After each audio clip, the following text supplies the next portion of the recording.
In the bustling city of Mumbai, where thousands cross each other's path without a glance, lived a young woman named Tara. She worked at a bookstore tucked away in a quiet lane, a space filled with old pages, whispers of stories, and warm cups of tea. Tara had a soft voice, a softer heart, and one strange habit. Every evening at exactly 6 p.m., she'd go outside the store, stand near the bench facing the street, and smile at every person who passed by. Not just any smile, it was the kind of smile that made you pause, one that reached your soul, even if it came from a stranger. Some people found it odd, others ignored her, a few smiled back, politely. But Tara never missed a single evening, not even in the rain. She'd stand there with an umbrella, a book in one hand, and her quiet smile.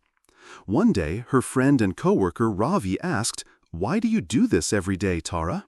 She looked at him and said softly, "Because once, a stranger's smile saved my life." That was all she said. No one asked more. Until one evening, a man in his 50s, wearing a gray jacket, stopped near the bench. He didn't look like the usual crowd. His eyes were tired, his steps uncertain. He saw Tara smiling at him and stopped. "You've been doing this for how long?" he asked. 6 years, she said. He nodded slowly, then whispered, "You probably don't remember me, but I remember you. I came here 6 years ago. I was on the edge. I had lost everything. My business, my family didn't speak to me, and I had decided that was my last day on earth. I was walking to the bridge." Tara's smile faded. "But then," he continued, voice trembling, "a girl stood by this bench and smiled at me, just once. It made no sense, but for some reason, I stopped walking. I sat here, I cried, and I walked away from the bridge. I rebuilt my life slowly, but I never knew who you were. I never got to thank you."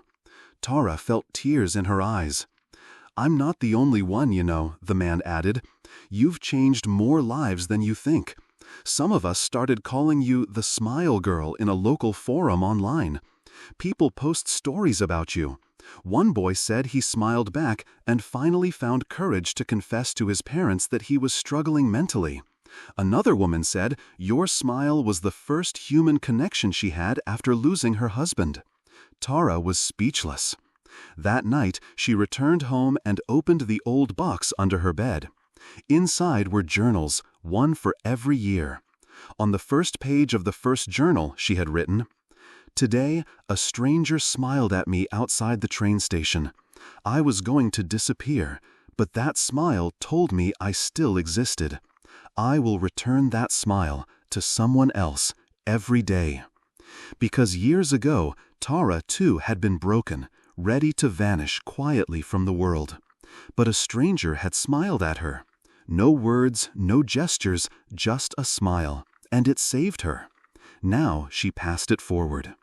From that day on, more people began to gather around her bench.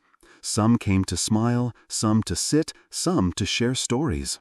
Slowly, it turned into a silent community, a circle of strangers connected by nothing but a single shared kindness. And somewhere in that big, fast-moving city, a little bookstore became the home of a movement that began with a single, unnoticed smile. Moral: sometimes the smallest act, a smile, can echo across lifetimes, saving people you never even knew needed saving.